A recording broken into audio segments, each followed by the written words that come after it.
हमें अपने जीवन में कभी लालच नहीं करनी चाहिए और जितना हमारे पास है उतने में ही संतुष्ट रहना चाहिए।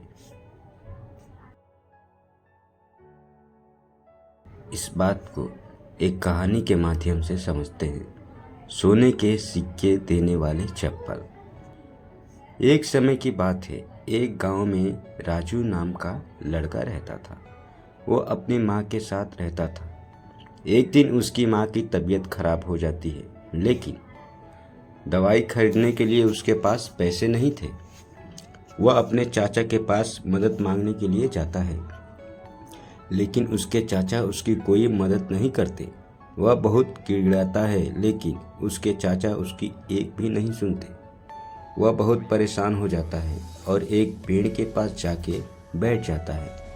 जब वह बैठकर रो रहा होता है, तभी उसके पास वन देवी आती है।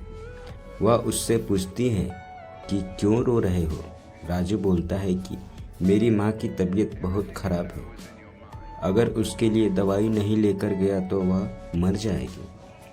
वह राजू को एक जादुई चप्पल देती है और कहती है कि इसे पहनकर कूदने से तुम्हें एक सोने का सिक्का मिलेगा, पर याद रखना एक बार में एक से अधिक सिक्का मत निकालना, क्योंकि हर बार कूदने के साथ साथ तुम छोटे होते जाओगे। इसके बाद एक दिन पूरा आराम करने के बाद फिर से पहले जैसे हो जाओगे, पर अगर एक से ज़्यादा बार कूदे तो तुम एक मच्छर की तरह छोटे हो जाओगे। राजू चप्पल पहनकर एक बार कूदता है और उसे एक सोने का सिक्का मिल जाता है। यह देखकर राजू बहुत खुश हो जाता है।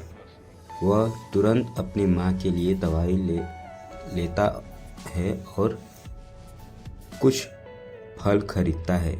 यह बात उसके चाचा को पता चलती है और उसके मन में भी लालच आ जाती है। उनके मन में चप्पल को हथियाने का ख्याल आता है। वो राजू से कहते हैं कि यह चप्पल तो मुझे बेच दो। राजू कहता है कि मैं यह नहीं बेच सकता, क्योंकि ये मुझे वन देवी ने उपहार में दिया है। चाचा जी उससे एक दिन के लिए चप्पल को उधार में मांगते हैं।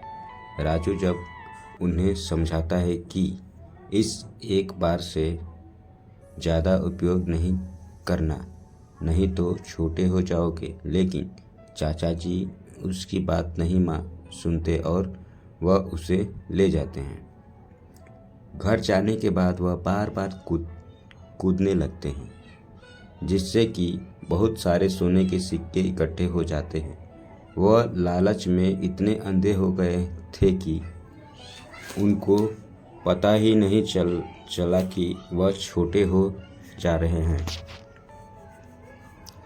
थोड़ी देर बाद उनको ध्यान आता है कि सिक्के बहुत बड़े नज़र आ रहे हैं। फिर वह घर से बाहर निकल कर देखते हैं तो सारी चीज़ें बहुत बड़ी दिखाई दे रही होती हैं। फिर अचानक उनके सामने एक मेंढक आ जाता है और उन्हें खा जाता है। जब राजू उनके घर आता है और देखता है कि उनके घर में बहुत सारे सोने के सिक्के पड़े हुए हैं, राजू समझ जाता है कि चाचा जी मच्छर की तरह छोटे हो गए हैं। उसी समय वन देवी प्रकट होती हैं और कहती हैं कि चाचा जी को मेढक ने खा लिया। अब यह सोने के सिक्के तुम्हारे हैं। वन देवी उसे सीख देती है कि हमेशा सच्चाई की राह पर चलना और जीवन में कभी लालच नहीं करना। राजू अपना सिर हिलाता है और कहता है, मैं ऐसा ही करूँगा।